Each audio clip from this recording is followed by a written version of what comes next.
BBOR Black Box Online Radio, coming to you from West Virginia. BlackBoxNed88 on Instagram for the bonus podcast. And just a quick reminder, every Monday is Zodiac Mondays. Wednesday is an Ask Me Anything. That's an AMA, so please drop your questions below for things that you would like discussed here on the show. And Friday is an Anything Goes. Any subject is fair game, mostly talking about true crime, serial killers, the Zodiac Killer, but any subject is welcome. Alright, so please share some ideas in the comment section about what you would like to hear about on this channel, and let's get started. Alright, hello everybody. Today is Monday, another Zodiac Monday. Welcome to the show. And there's a channel out there called ZNN, Zodiac News Network, that talks about the Zodiac Killer mystery, but ever since I learned about them, I've been tempted to do a Zodiac news report where I just respond to some things that are going on in other people's research, developments, comments that people have even been leaving on this channel. So welcome to my first attempt at doing that. And before we get started, I would just like to remind you guys that a great way to help this channel, and in addition to just listening to some content, is to hit the like button and subscribe so you can follow along with all of these Zodiac discussions. If you like hearing about recent updates in what's going on in the Zodiac world, you can say so in the comment section down below. I would love to know what you guys think. And also, I am the host of the program Astro Psych 400, a different YouTube channel, really, and some people were saying that they use this program, BlackBoxOnlineRadio, as a way to fall asleep at night, so I thought, why not create a program that is specifically customized to help people fall asleep, and you can get that on the YouTube channel Astro Psych 400. And a great way to help both shows is to go over to Amazon.com and look at the book Killer on a White Horse by me, Ned Dahan. It is a novel murder mystery inspired by the Zodiac Manson connection, but it is indeed fictional. However, who doesn't love a good mystery? And there is always the Teespring page. Feel free to check out some of the merchandise, and remember, being weird is not a crime. In terms of Zodiac news, I really found that ZNN was all over the map. They're the guys who say that the Zodiac Killer tattooed images on the teeth of the victims. That's a claim that I absolutely do not believe, because other than the October 11th, 1969 shooting of Paul Stine, the taxi driver, where the Zodiac Killer was moving around Paul Stine's body in the taxi cab, the Zodiac really didn't do a lot with the victims post-mortem, like leaving signatures on the bodies to the best of our knowledge, even at the Lake Berryessa stabbing, when Brian Hodel and Cecilia Shepard were tied up. I mean, I don't know how these guys have enough info to say that the Zodiac tattooed images on the teeth of the victims. Most likely they're just looking at fillings, and it just looks like two dots in a line, and they think that that's an image. So I definitely am not a fan of that type of thinking, and I believe it was Rick Schmitz UK who wrote in the comments section simply saying that that channel is satirical at best. It's just satire. But I do give them credit for introducing me to one of their own original claims. At least it was the first place that I heard it, about how Arthur Lee Allen, the prime suspect in the Zodiac Killer mystery, should also be a suspect in the murder of Carolyn Eaton from 1982, and I have an episode about that called Arthur Lee Allen and the Murder of Valentine Sally. And Carolyn Eaton was murdered in the early days of February 1982 in Arizona, actually, and they have their own reasons why they think that Arthur Lee Allen should be a suspect in that. She was given the name Valentine Sally because she was unidentified for a very long time, and they simply wanted to give her a more humanizing name than just Jane Doe, and also a way to differentiate her from other people who are using the name Jane Doe. So she was found on February 14th of 1982, but she was murdered before that. So because she was found on Valentine's Day, they very quickly gave her the name Valentine Sally, and that stuck until she was identified as Carolyn Eaton. But in terms of more recent news that has come out, Drew Beeson, who is the host of the Zodcast, has launched 3 different videos about the Zodiac Killer's Halloween card On October 27th of 1970, the Zodiac mailed the Halloween card to Paul Avery, spelling his name Paul Averly, and Drew has shared all of his observations on the Halloween card, and the reason why he has 3 episodes is one of them is a response to the questions and comments that people left on his early episodes, and he did like a Q&A session where the AMAs here on this channel. And one more time, his channel is called Drew Beeson. He is the host of the Zodcast, which is a segment on that channel, but he does some other mysteries, particularly D.B. Cooper and the disappearance of the Yuba County Five, as well as a whole bunch of other things. I liked his video on the disappearance of Brian Schaefer, but Drew Beeson has the book out, Sighting In on the Zodiac Killer, which also has a big discussion on the Zodiac Killer Halloween card in the later sections of the book. So instead of going through his analysis step by step, I will rather redirect you to his channel to hear everything that he said. I will just share something original because he recommended the movie The Mask of the Red Death based on the writings of Edgar Allan Poe, and specifically the 1964 version, which features Vincent Price, because it's possible that there could be some clues in the Zodiac Killer mystery found in that movie. There's so many movies and books and comics that inspired the Zodiac Killer in a theoretical way. I mean, this is an unsolved case. We don't actually know all of this step by step, but a lot of people have traced back the different clues in the Zodiac Killer's letters and ciphers, as well as perhaps even the way that the murders were committed, to various pieces of writing. And it's not only artistic writing like literature and comic strips and comic books. It could also be mathematical writing like the use of angles in certain ways. But the movie The Mask of the Red Death was made in 1964, and the first confirmed Zodiac crime was the Lake Herman Road murders, which occurred on December 20th of 1968. So in terms of this is definitely something that could have been well known at the time. However, when I was watching the movie, I found that there were definitely different versions of this film, The Mask of the Red Death. You would really want the one from 1964 with Vincent Price. There was one that I found online that was made a little bit later, but Drew Beeson actually posted the link for the version that he was talking about on his YouTube channel. It's like pinned in the comments section. And once again, I will redirect you there if you want to see his analysis of the Halloween card. But when I was watching the movie, The Mask of the Red Death, the things that I was looking for was a particular scene involving something called the Death Dance, and that could be something that is rather similar to the way that the Zodiac could have operated. And there's one scene that I heard where someone says, like, he challenges somebody's belief in God, and the character says, "I will see him in paradise." And the Zodiac very frequently used the word paradise, spelled Paradice. Now, this was spoken, so it's just a movie. There, you don't get to see it written out. But he says, "I will see God in paradise." And that's a very different way of using it in the English language, because we would say things more like heaven or the great beyond or something like that.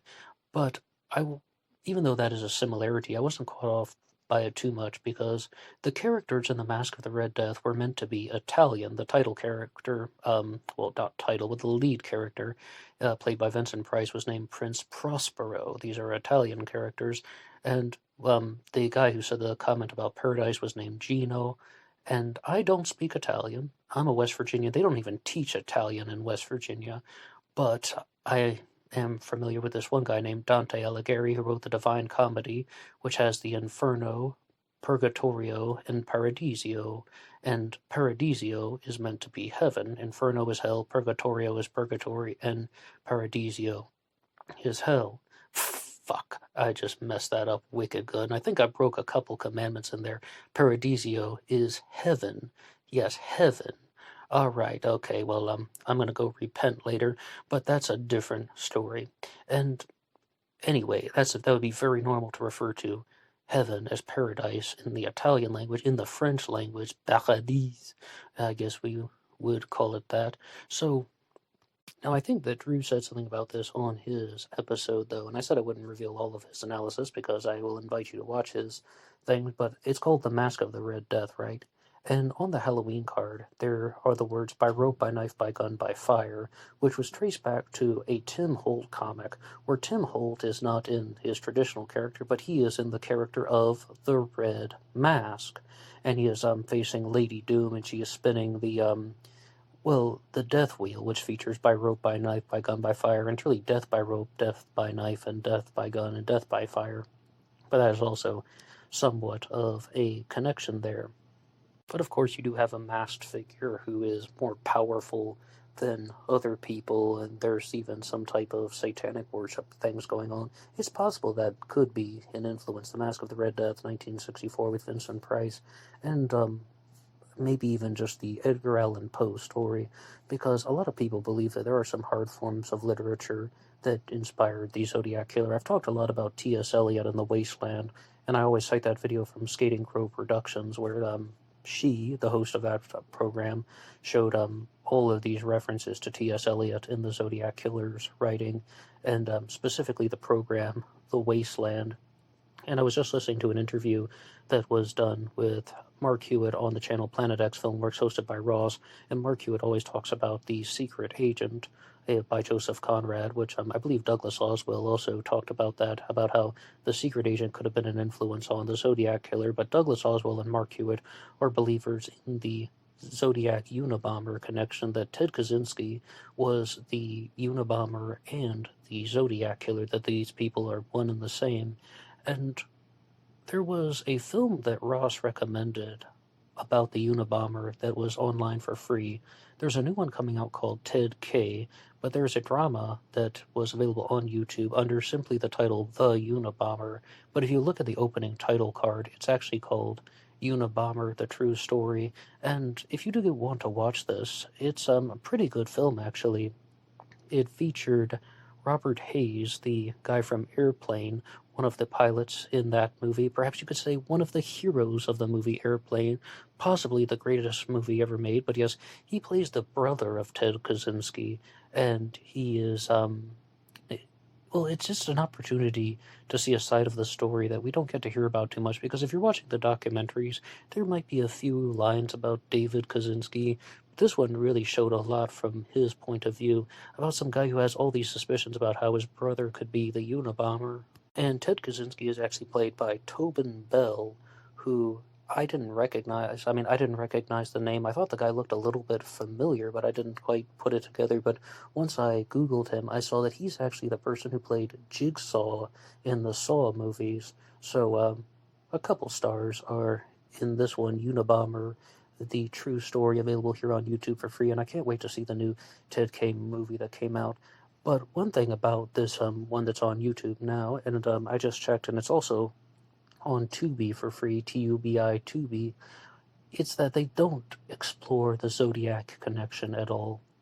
They show about how someone is cut off from the world, a loner, sexually frustrated, and not only that, but even David Kaczynski calls him out in the movie, saying, you don't have a woman, don't you want something about that?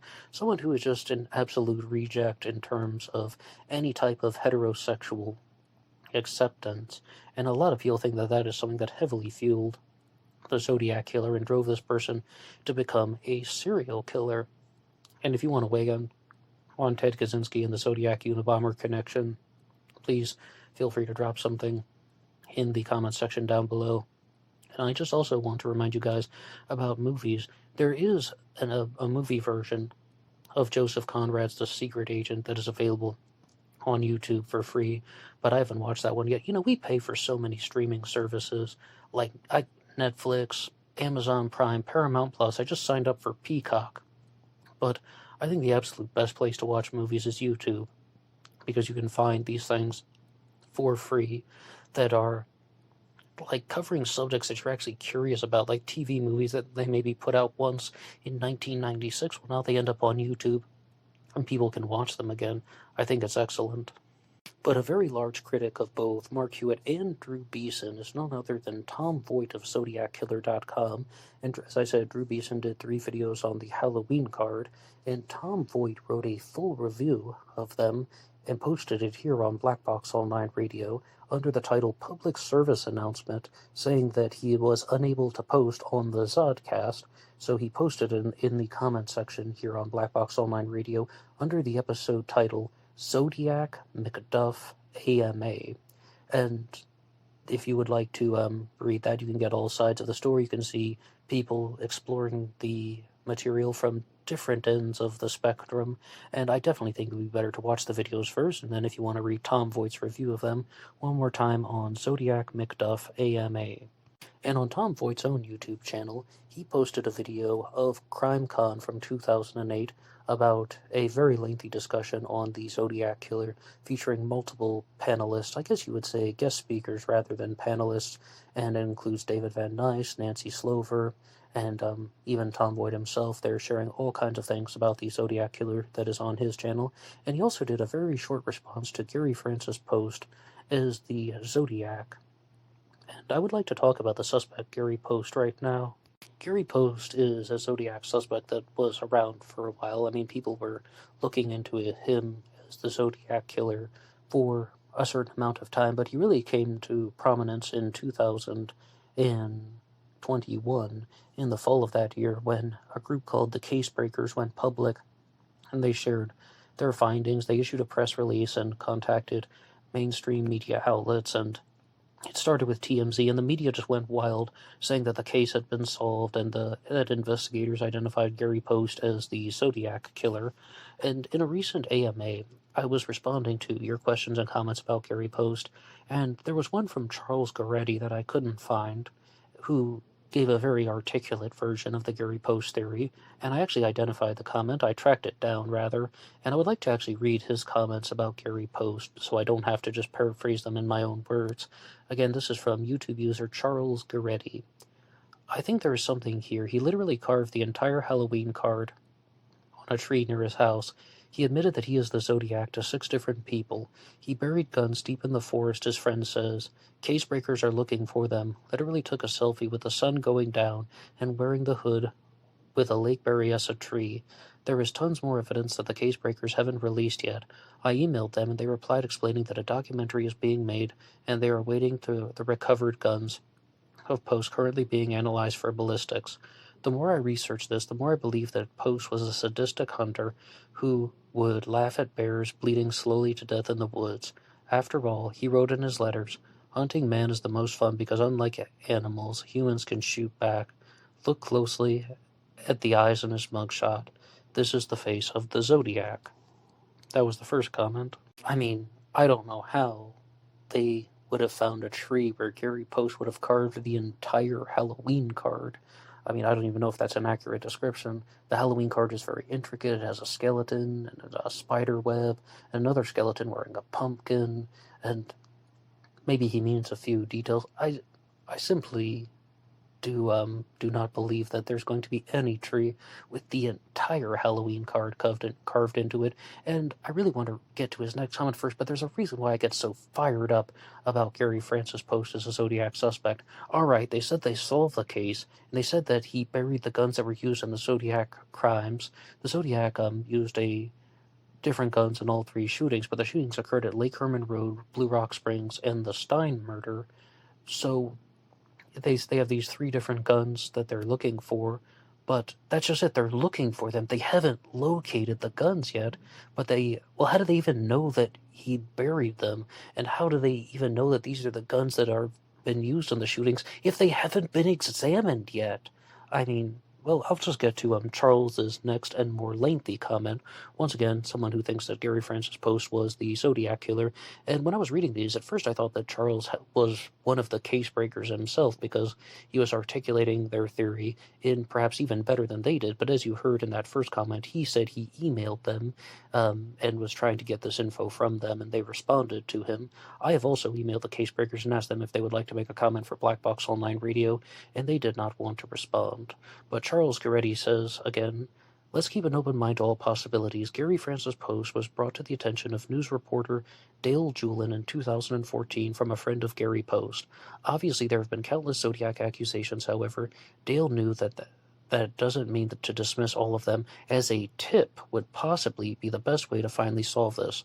The public's help was tremendous. After he removed the letters of Post's name and used all the remaining letters, it revealed an alternate message, just more taunting, which is the key, not to have any remaining letters or symbols left over. Yeah, all right, but I still have not seen how Dale Julin has done this. I mean, he says he has a book coming out called Catching Zodiac, where he's going to reveal this, but again, if they had solved the case, then why wouldn't they reveal something like that? You could still do your whole little book deal and such. I mean, if they had indeed solved the case, absolutely they could still do a book deal, because then they would definitely have something. All I'm hearing is they don't have the DNA yet, they don't have the guns yet, they have a solution to the ciphers, which I believe is the 340, but they haven't shared that. Either that or it's just something that hasn't come across my path, but they discovered that Post did give his DNA when he was arrested for domestic violence in 2016. They have been pleading with Riverside Police to compare the DNA found with Sherry Jo Bates and her case. Okay, again, so the DNA has not been compared yet, but that is a step up from what they said back in the fall of 2021, saying that they were attempting to harvest his DNA. I guess since then they learned that there was a sample taken after he was arrested. And if you do a search online, very easily you can find Gary Post's mugshot. I believe he was 78 years old at the time of that one, but don't quote me on that exact number. And as I understand, that was a domestic violence incident where he pushed his wife down the stairs, and his height was listed as 6 feet tall and his weight was listed at 175 pounds. There was an eyewitness who showed Post a younger photo and said that that's who they saw having a conversation with Sherry Jo Bates shortly before the murder. He could be placed 12 minutes away from the scene as he was having a medical checkup for his military career then. Despite the 5 known murders being 200 miles away in Northern California, the killer was on the passenger seat of Paul Stein's cab, and in the decoded message it literally says the killing of Paul Stein was personal business only. Post knew him, and Paul apparently screwed him over on a business deal. The shoe types match, and in fact, Sherry Jo Bates found them while visiting his wife. I actually misspoke there. It says CB found them while visiting his wife. I just assumed that meant Sherry Bates, but that's a little bit out of context. And in fact, CB found them while visiting his wife to investigate, still there in his home. Oh, that must be Case Breakers. I thought that was Sherry Bates.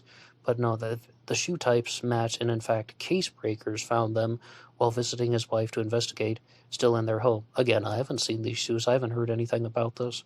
He apparently attacked the man who brought this to Dale's attention and filed a police report after he outright asked Gary if he was the Zodiac, which Gary flew into a rage and hit him with a hammer on his shoulder. Post was known to be an avid brutal hunter who would teach survival skills to local young people. One man jokingly looked at the Zodiac sketch and told Gary, "Hey, that looks like you." Gary was absolutely pissed and stormed off without a word.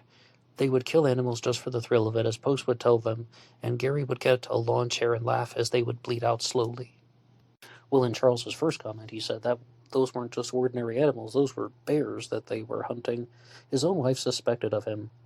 The Casebreakers found a tree near his home that had the word boo from the Halloween card, and those pictures were carved into the tree with him taking a picture of it. The Casebreakers is making a documentary coming out next year. He worked as a radar man and started at the radar screen with the same crosshair symbol that the Zodiac used for years. The small boat to leave back onto the land was in fact called a Zodiac boat. I guess that must mean that he was working as like a radar man in some type of lighthouse or some type of post that was at sea, and then he would use a boat called a Zodiac to get over there. When he was in jail, his friend visited him and asked him again if he was Zodiac. Post said, "Well, if I am him, I'm not going to admit it because I would get actual prison time rather than the soft mental care he was at." 6 cellmates during his time have signed sworn affidavits saying that one by one, Gary Post privately admitted that he got away with it. He had a post stamp maker, whatever the hell that is. And yes, it does say that here. A post stamp maker, parentheses, whatever the hell that is, in his house, and said after the murders. He put the post stamp maker at the end of each letter, and another clue is that his name is Post. He knew that he wasn't on the radar, so he felt safe putting these clues there. Post was a very extremely sophisticated individual.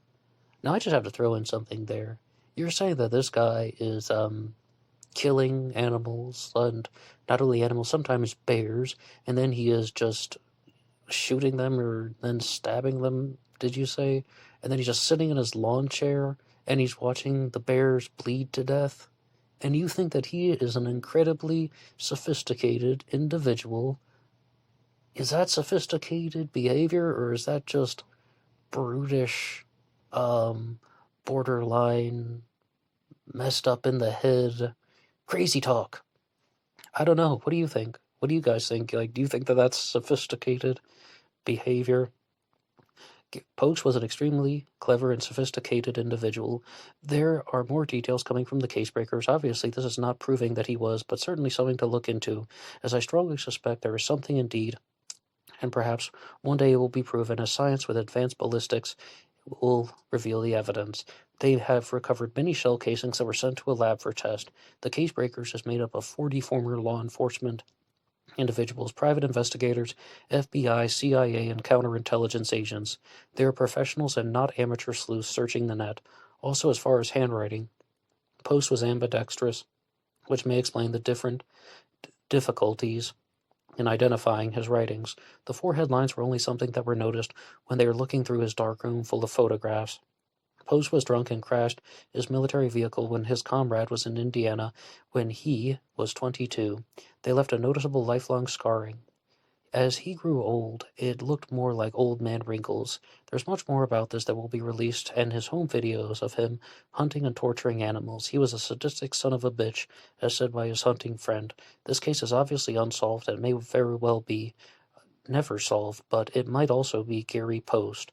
But this is someone who is definitely worth looking into more. They may have something. If he wasn't the Zodiac, then O.J. Simpson did it. Alright, so I really had some trouble reading that the final line of the post, because I was thinking, if he isn't the Zodiac, then O.J. Simpson did it? You mean you don't think O.J. Simpson killed those people back in the 90s? Then I was like, oh, you mean if Gary Post isn't the Zodiac, then O.J. Simpson is the Zodiac. Now, if you ever want to talk about the O.J. truther theories about the people who think that O.J. Simpson was framed by the police, I will definitely do an extended edition episode on that. I talked a lot about the O.J. truther movement back in 2019 on this channel, looking at some of the possibilities. The Jason Simpson theory, that the murders were actually committed by his son, Jason Simpson, from his first wife. And, of course, the Glenn Rogers theory, talking about the serial killer Glenn Rogers, who was known as the Casanova Killer, who did, in fact, know Nicole Brown Simpson. And they even made a movie about him called The Murder of Nicole Brown Simpson. And it's about exploring the theory, rather. Now, Charles says that he is getting this info from the case breakers, and I do greatly appreciate that he has shared all of these details with us here on Black Box Online Radio.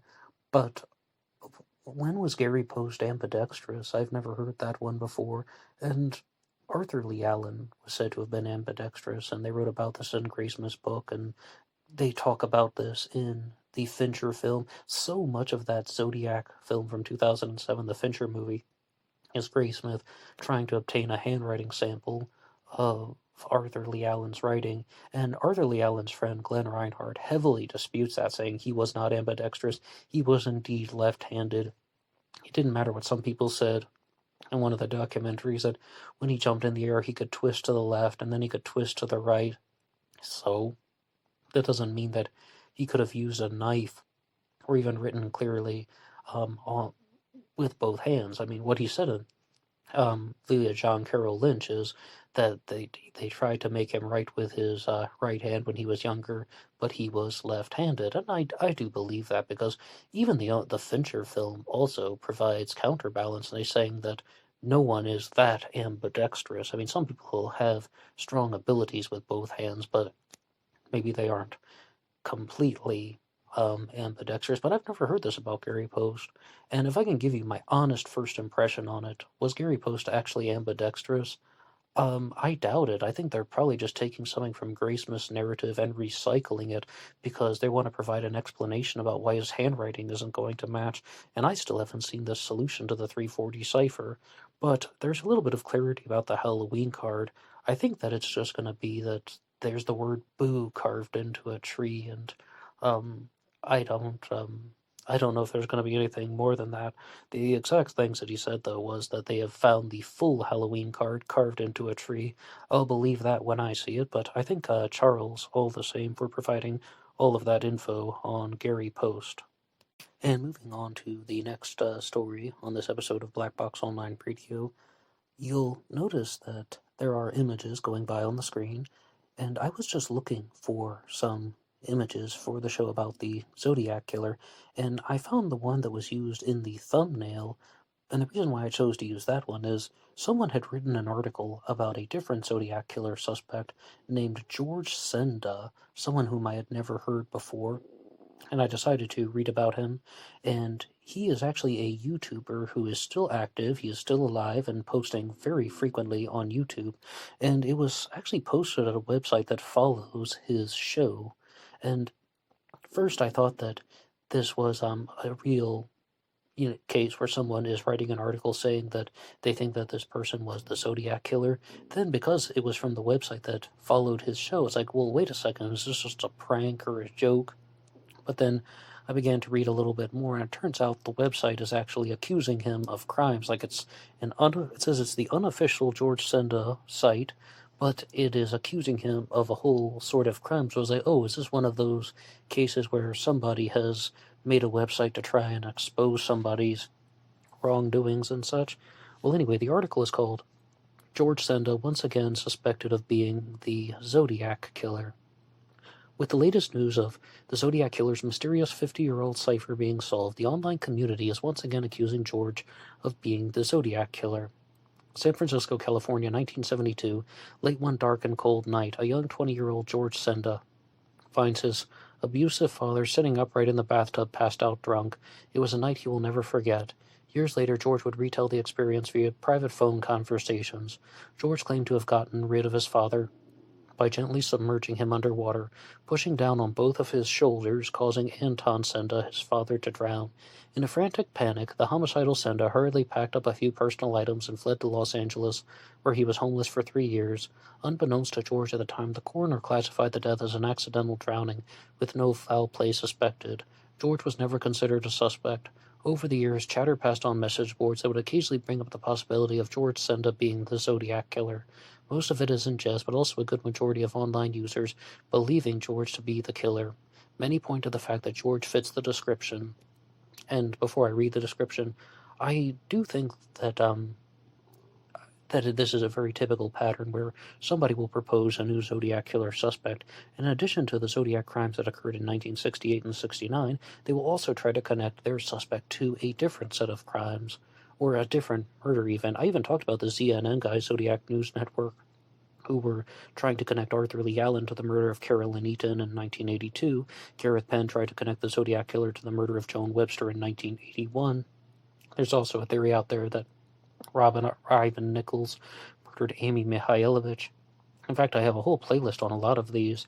Gareth Penn becomes a Zodiac Killer suspect himself, and he's connected to the murder of Nikki Benedict in 1967. So there's so many different crimes. A lot of them have been explored in that playlist that I have on lesser-known Zodiac crimes.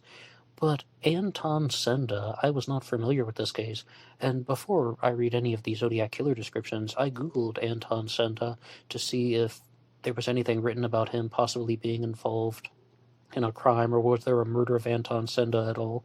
I mean, Anton Senda was definitely a real person, and I found some info about him, particularly his gravestone. He was a World War II and Korea veteran. He was indeed the father of George Senda and passed away in 1972.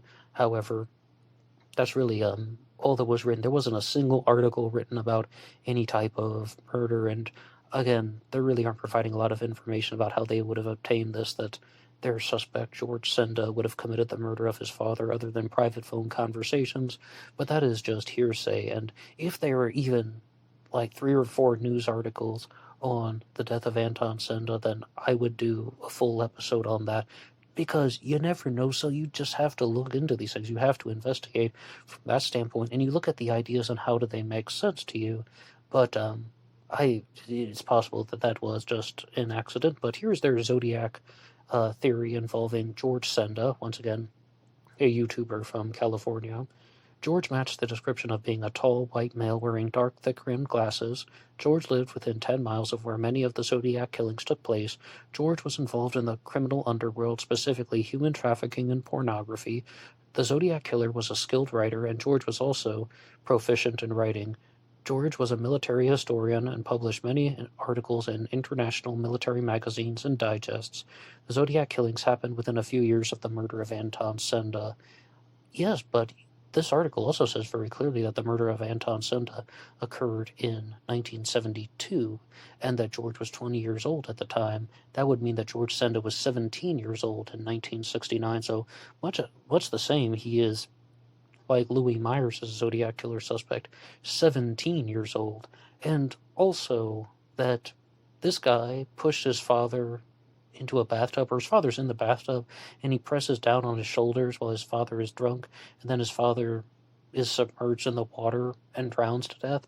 And he is so bothered and terrified by that he packs a bag and flees the town. He lived in Pittsburgh, California, not Pittsburgh, Pennsylvania, but Pittsburgh, California. And then he flees to Los Angeles and stays there for 3 years.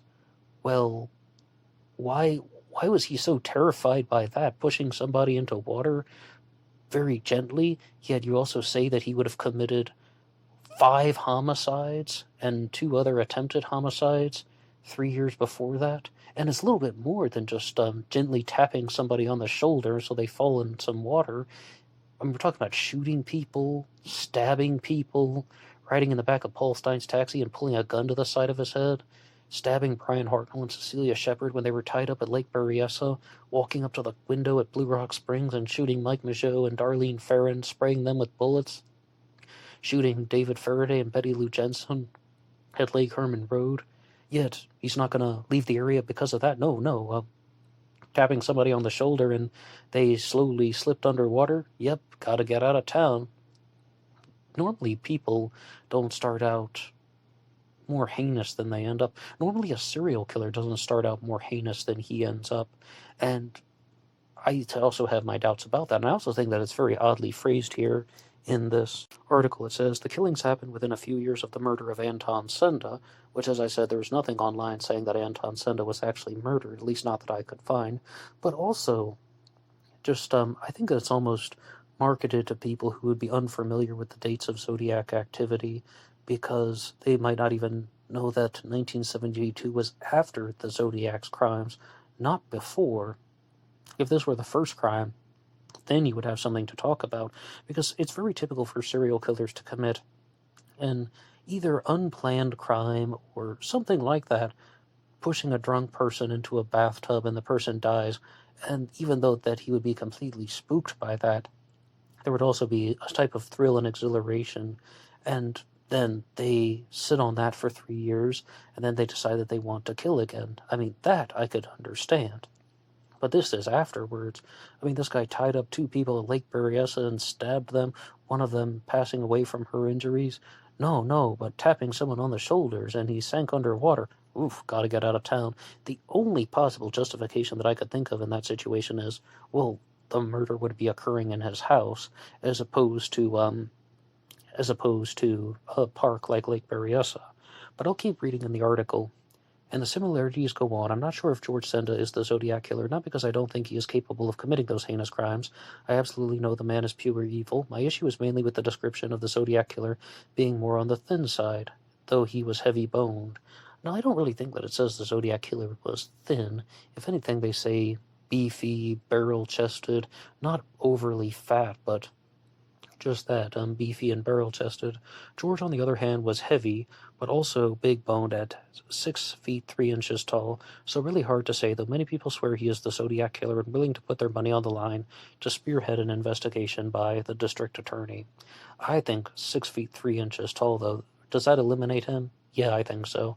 Because when you read the police reports, they talk about a suspect who is 5'8", 5'10", maybe 6 feet tall.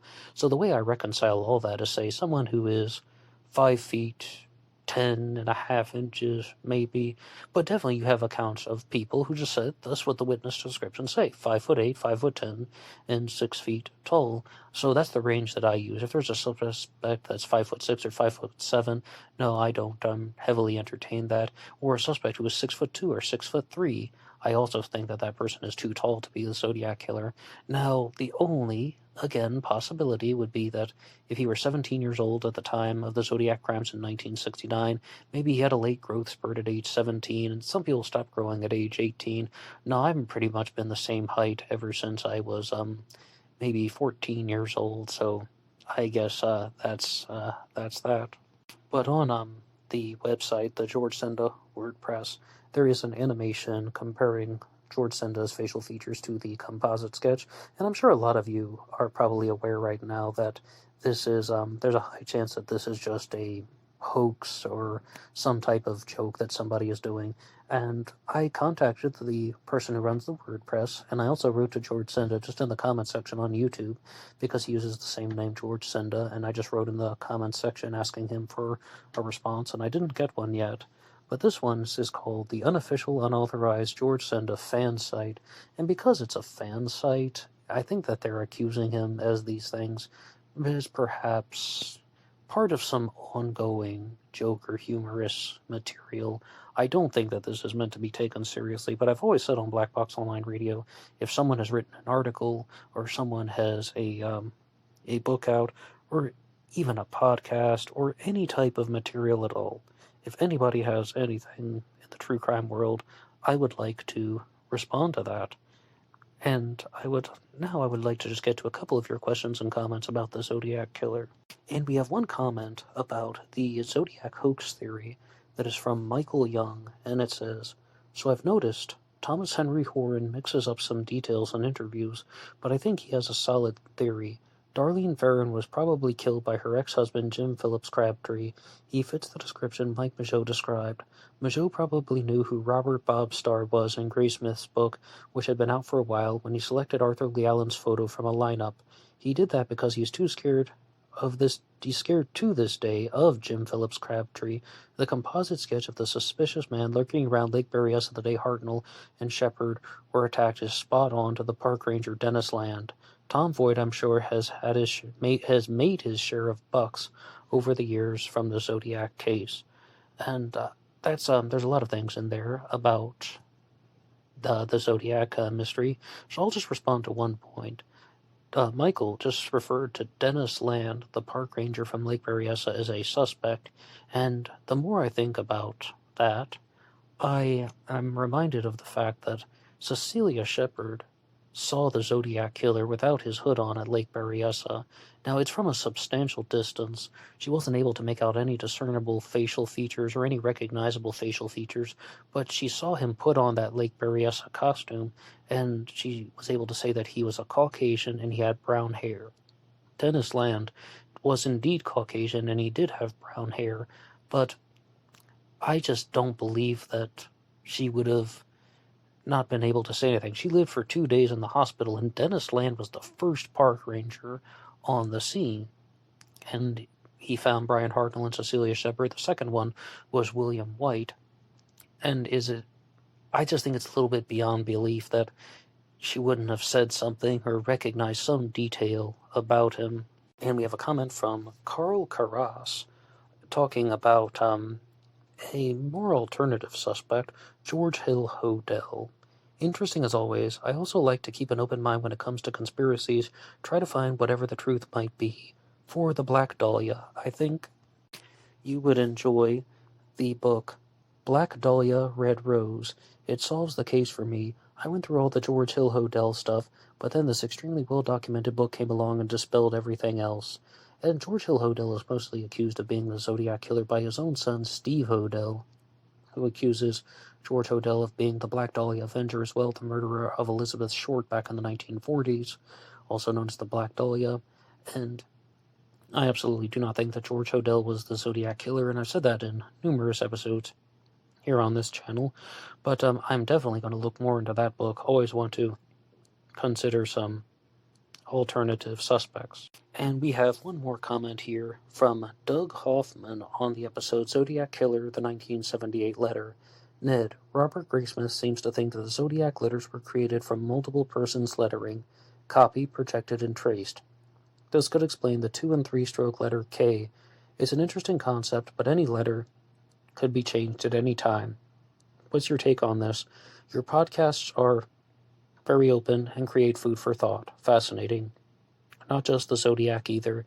Keep up the good work. Hey Doug, thank you so much for that comment there, but also, I'm not exactly sure how to respond to Graysmith's claim about how the letters are copied and traced, and I believe it was using an overhead projector that he was talking about here when he says the word projected. Now, I do want to remind everyone that Graysmith was accused of fabricating the 1978 letter as well, but I, for a long time, thought that the 1978 letter was not authentic, and it's always possible that the authorities have some info that we don't, and it seems to me that there's a clear understanding that the final confirmed Zodiac letter was in 1974, the Exorcist letter, but the more I look at the 1978 letter, the more I begin to think that it is actually authentic. So I do not trust Graysmith at all. I think that Robert Graysmith is some guy who fudged the facts a little bit way too much, and Drew Beeson has now coined the term graysmithing, splicing together two ideas that do not belong. In short, you could even call Graysmith a liar, and that he made up a bunch of stuff, and I think the reason why is he was trying to sell the book, that he had compiled a lot of info about the Zodiac Killer to the point where he wanted recognition for his efforts, and it's not simply that I think that. I heard a very similar statement from Mike Rodelli when I interviewed him for the Zodiac Killer channel's Interviews with the Experts series, and he said that Graysmith was under pressure from the publisher to write his book in a certain way. So I do not trust him at all, and it's quite possible that he would make up a lot of wacky details, and it goes beyond the Zodiac case. Robert Graysmith gets accused of this all the time in every single book he's written, whether it's a Merithrax's Unabomber book, The Girl in Alfred Hitchcock's Shower, all of them. He gets accused of adding in unnecessary information, fudging the facts, saying things that aren't completely true. And I was reading a book review of The Girl in Alfred Hitchcock's Shower about the murder of Myra Davis and the story of Marley Renfro, and talking about how someone says, this book is just splicing together two ideas that don't belong together. And that's how I got the statement that I use very frequently on this channel. But if anyone would like to hear that discussion of that actual true crime case, I have an episode on this channel called The Murder of Myra Davis and the Story of Marley Renfro, talking about a lot of the substance material that was mentioned in that book, just using completely separate sources. Marley Renfro did a fascinating interview with a Canadian radio station that I was referencing for a lot of it, as well as just the articles that have been published about the serial murderer Kenneth Dean Hunt and how he was involved with the murder of Myra Davis. And that's where I will have to leave it at for now. One more time, you can visit Drew Beeson's channel, and you can read Tom Voigt's response to his videos on Zodiac McDuff AMA. You can also get The Mask of the Red Death here on YouTube for free, looking at some clues on the Zodiac Killer mystery. And thank you so much for listening to this episode, and as always, anybody can write the show at BlackBoxOnlineRadio at AOL.com. You can also get me on Facebook. My personal Facebook is in the description box, as well as Black Box Online Radio has its own Facebook page, and of course, BlackBoxNid88 on Instagram. And I will see you over there on Instagram for the bonus podcast. Until next time.